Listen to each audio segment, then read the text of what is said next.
Good morning. Ang kaganapan ko ngayon ay ito lang naman. Bawasan ko yung medyo sunog sa tinapay. Ewan ko ba? Eh, siguro ganun talaga. Yan. Isang side lang naman. Yung banda sa yung siguro sa pan. So, itutos natin para ano, para ay no, mag-crunchy. So, gumawa ako ng palaman. Yung isang cube na fish fillet or salmon fillet. Basta isang cube. Maliit lang. Tapos kalahating itlog. Ayan. Tapos nilagyan ko ng 1 teaspoon na salad dressing. Yan. Hindi ko sana lalagyan ng salad dressing. Kaya lang, hindi mo mapadikit. Hindi sila magdikit. So, nilagyan ko para magdidikit-dikit sila. Yan lang. Hintayin natin yung tinapay na ma-toast. Masarap din minsan pag magkahalo yung itlog at saka konting salmon cut, yung salmon fillet. Ayan. Ayaw ko mag-brown.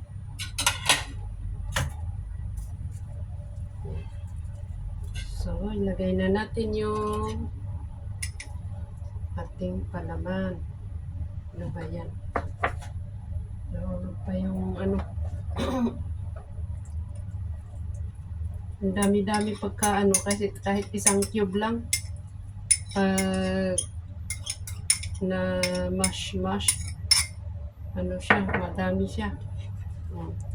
Tapos yung kalahating itlog. Yan. Paminsan-minsan, iba-iba iba-iba ang ating ilalagay sa tinapay para hindi masana yung tiyan natin sa iisang porket paborito natin ay yun palagi ang kinakain. Hindi pala maganda yun. Kailangan iba-iba. Hindi yung ganun. Ayan. So, and then, lagyan, syempre, hiwain natin ng ganyan para mukha talagang mas maganda naman. Ayan. So, ayan ang ating bread. Breakfast for today, salmon egg. Ayan. Oh. Pero hindi ko kainin na ganyan. Siyempre, isa-isa. Ganyan. So, ang sarap kaya nito. Pero mas maganda yung pag tayo ay may edad-edad na. Medyo bawas-bawas daw sa white bread. Eh, wala akong ibang mabiling tinapay. Naubos yung wheat. So, ayan.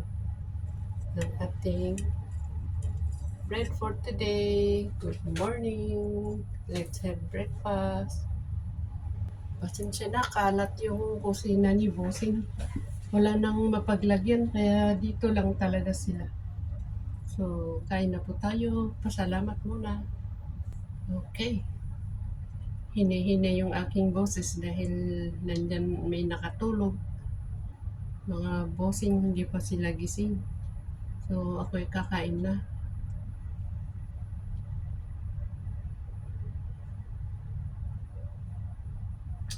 Sarap. Siyempre, hindi nawawala ang kape.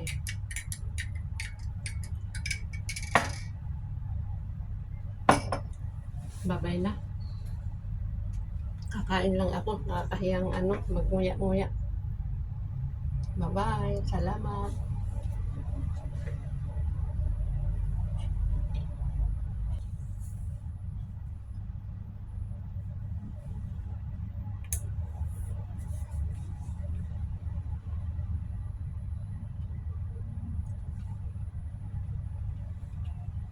Kalat talaga. Kaya mo na. Pero ito yung aking pinag-iinuman. Anak ko, dito ako naglalagay ng tubig na yung pinag-iinuman ko sa buong araw dahil kung ano ang nilagay ko, hindi siya nagbabago ng temperature. Kung warm ang nilagay ko, warm. Kung malamig naman, malamig. Pero hindi ako naglalagay ng malamig. Room temperature lang. So, ayan. Share ko lang, shinare ko lang. Maraming salamat. Kanina pa ako nagbababay. Bye-bye!